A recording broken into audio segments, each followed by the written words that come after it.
Halo semua, kembali lagi di channel gue di konten From Minus to Hero. Apa kabar kalian hari ini? Mudah-mudahan baik-baik aja ya. Well, kesempatan kali ini gue bakal lanjutin cerita masa hidup gue yang sebelumnya di episode pertama gue cerita kalau gue berasal dari dusun di kampung di Provinsi Lampung namanya Desa Barirejo. Terus kemudian gue hijrah ke pertambakan bumi di Pasena, pertambangan PT Bumi di Pasena itu di ujung Lampung, pertambangan terbesar di Asia. Terus kemudian gue ceritain masa hidup gue di sana, di mana ya emang walaupun sekarang lo lihat gue udah ya banyak mencapai banyak hal gitu ya, kayak gue udah menginjakan kaki gue di 5 benua, terus gue udah berhasil mendapatkan beberapa beasiswa, gue udah pernah menjadi pembicara internasional di beberapa negara gitu. Ternyata gue bukan berasal dari keluarga yang mapan, gue juga bukan berasal dari keluarga yang kaya, bokap nyokap gue bukan pejabat, bokap nyokap gue adalah buruh biasa yang mencari, dan kita juga berasal dari dusun gitu, bukan dari kota. Pendidikan gue bukan pendidikan yang layak yang ada di kota gitu. Jadi bener-bener masa kecil gue itu bener-bener ya nggak sebagaimana yang harusnya gue sekarang menjadi sekarang gitu. Maksudnya ya gue bukan berasal dari semua yang serba layak gitu. Gue benar-benar berasal dari kampung, berasal dari pelosok gitu ya. Seperti itu. Dan oke, jadi sekarang gue mau coba lanjutin tentang kehidupan gue ketika gue berada di pertambakan bumi di Pasena, di PT Bumi di Pasena gitu ya. PT Bumi di Pasena Citra Darmaja, gue lupa lagi nama PT-nya. Nah, udah karena udah lama banget gitu ya. Nah, jadi gue habiskan masa kecil gue di sana itu selama SD. Jadi gue emang tinggal di sekolah. Gue mengenyam pendidikan di PT di Pasena Citra Darmaja ini ketika gue SD gitu.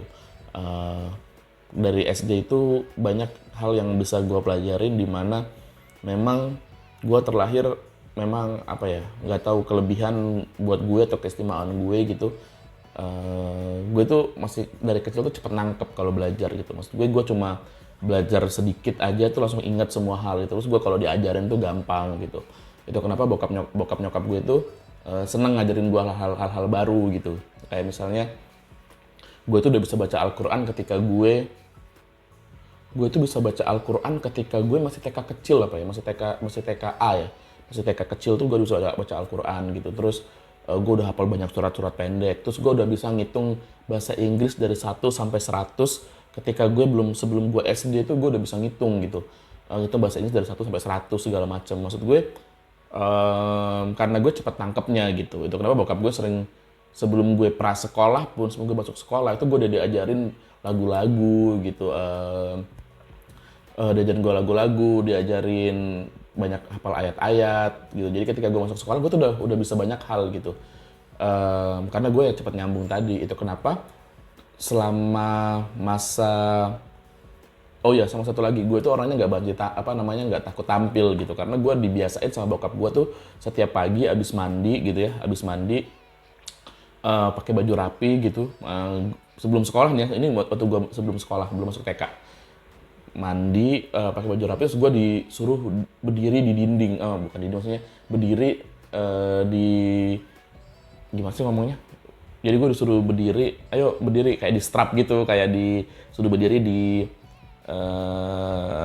ruang tamu gitu, nempel di dinding gitu ya istilahnya, sandaran di dinding, dan gue harus nyanyi gitu. Oke, nyanyi Indonesia Raya misalnya, nyanyi Garuda Pancasila gitu, atau nyanyi eh, apa Padamu Negeri gitu-gitu. Jadi dari sebelum sekolah gue udah diajarin sama bokap gue tuh banyak banget lagu gitu. Jadi terutama lagu-lagu anak-anak ataupun lagu-lagu nasional gitu.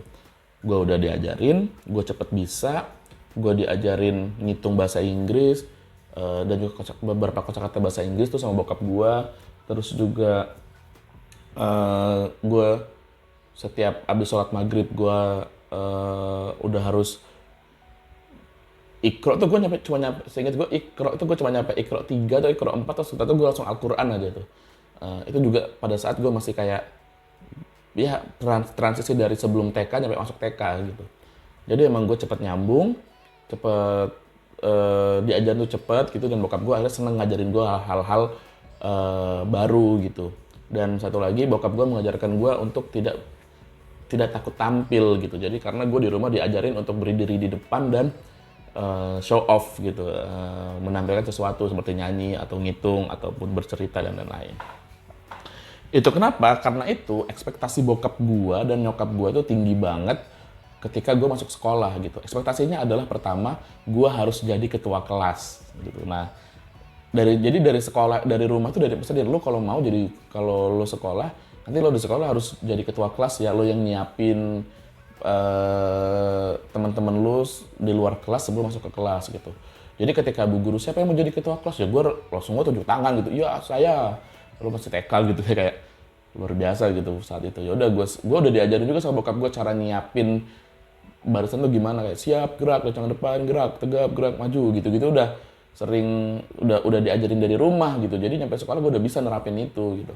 Terus kemudian masalahnya adalah ketika gue sudah ditanamkan seperti itu, di kemudian hari gitu, misalnya si bu guru gue itu minta apa namanya, dia gantian dong yang nyiapin masuk kelas gitu. Nah gue nggak mau gitu.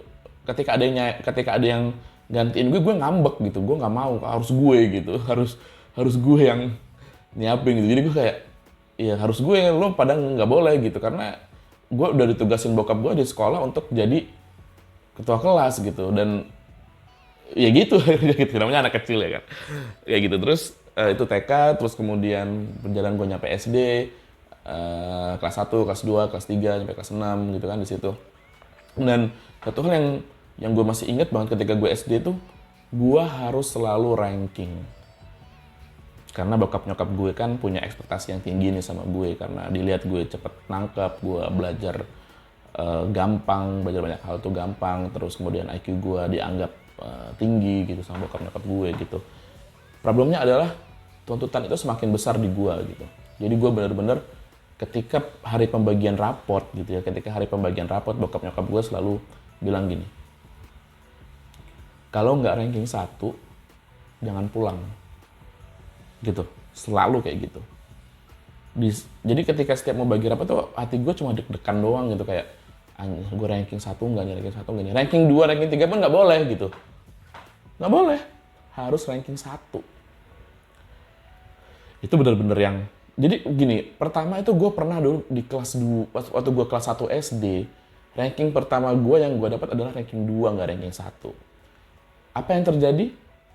Gue masih bisa gini, jadi dan temen deket gue ada juga dapat ranking, tapi ranking 3 gitu. Ketika gue pulang ke rumah, gue, halo papa, mama, aku dapat ranking 2 loh gitu. Lebih bagus kan daripada si A gitu, karena dia cuma dapat ranking 3, gue bilang gitu. Tahu apa yang bokap nyokap gue bilang? Harusnya kamu ranking 1 bukan ranking 2 gitu.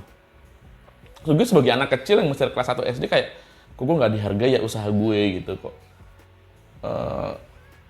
Ya namanya juga baru masuk SD gitu, ya let me explore gitu, kayak gitu kan. Orang tua gue emang masih kolot banget gitu, masih harus ranking itu tadi gitu, buat dia ranking segalanya. Terus akhirnya berikutnya gitu, setiap gue bagi rapot ya gue harus ranking 1. Kalau enggak, gue nggak boleh pulang. Apakah gue ranking 1 terus? Ya enggak juga. Beberapa kali gue dapat ranking 2 dan ranking 3 karena gue sakit gitu, atau karena gue sering nggak masuk. Akhirnya apa? Ya gue kabur. Ya gue nggak berani pulang, ya gue kabur ke tempat teman gue atau ke rumah saudara gue gitu, karena gue nggak berani pulang, karena udah pasti gue di rumah. Oh ya satu lagi, bokap nyokap gue tuh kan, walaupun gue bilang gue secara IQ cepat nyambung, secara pelajaran gue cepat nyambung, tapi gue bandel gitu. Gue emang bandel, maksudnya bandel tuh sering berantem, sering buat masalah gitu-gitu ya kan, masih anak kecil, juga anak kecil gitu. Dan ketika gue ngelakuin itu, bokap nyokap gue sering banget yang namanya KDRT sama gue, yang sering mukulin gue, ngebukin gue, nampolin gue, itu kayak sering gitu. Nah itu tadi, karena itu tadi kembali lagi ke masalah ranking, ya gue nggak berani pulang karena udah pasti gue nyampe rumah pasti digebukin habis-habisan gitu, karena itu tanda bahwasanya gue belajarnya nggak serius gitu. Kenapa gue nggak bisa dapat ranking 1 gitu. Nah Pada akhirnya sampai akhirnya bokap gue sadar ketika ada perlombaan cerdas cermat. Yang pertama antar kelas cerdas cermat antar kelas gitu. Jadi antara kelas 6A lawan 6B lawan 5A lawan 5B itu waktu itu gue masih kelas 5 atau kelas 6 gitu ya. Jadi ada cerdas cermat kayak gitu.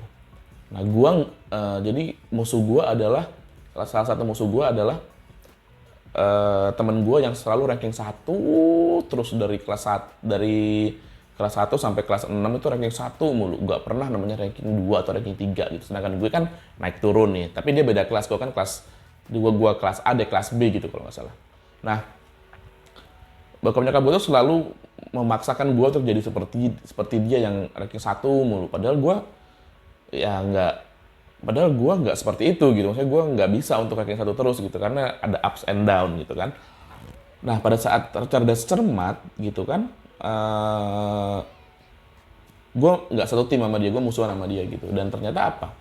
Ternyata ketika diberi pertanyaan atau segala macam, yang menang gue dan tim gue gitu. Kenapa? Karena gue tidak hanya pintar di pelajaran gitu. Mungkin pelajaran gue pintar, bisa lah gitu. Kalau diadu sama dia ya mungkin tetap rajinan dia gitu. Cuma kalau untuk mental, untuk berani ngomong, untuk berani menjawab soal, itu gue yang punya. Dia enggak gitu. Memang dia rajin, memang dia jenius, ranking 1 terus gitu. Nilainya 100 mulu gitu. Gue enggak.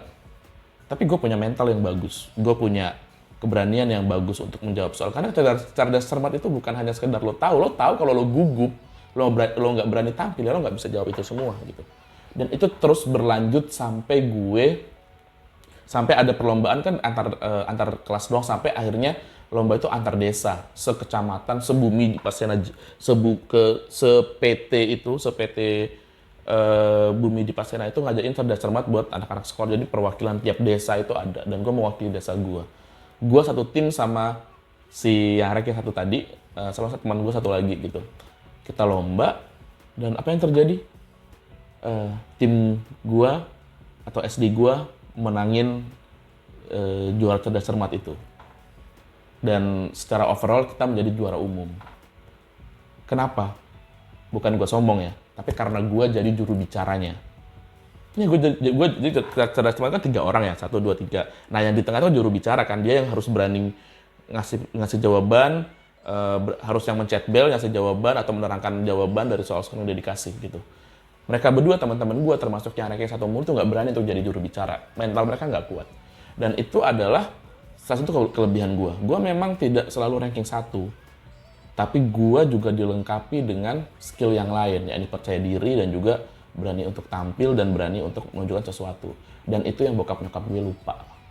Gitu. Padahal itu mereka yang mengajarkan keberanian, keyakinan, kepercayaan diri. Itu mereka yang ajarkan. Tapi gue kecewanya kenapa mereka hanya nge-push gue untuk ranking gitu. Jadi pelajaran yang bisa kita ambil adalah buat kalian semua, ranking it's not something. What really matters is your skill, your life skill, your skill lo yang ada dalam diri lo gitu, kepercayaan diri lo, keteguhan lo, keberanian lo untuk tampil dan mempresentasikan ide-ide lo, itu yang paling utama. Ranking bukan yang utama. Lo bisa belajar kapan aja, lo bisa belajar banyak hal dari segi materi, tapi dari segi kepribadian lo, keberanian lo, percaya diri lo, itu yang harus lo latih. Karena tidak hanya sekedar pelajaran yang lo butuhin di hidup ini, tapi juga life skill lo. Itu aja video gue kali ini, mudah-mudahan bermanfaat. Kita ketemu lagi di cerita selanjutnya di From Minus to Hero. Bye-bye!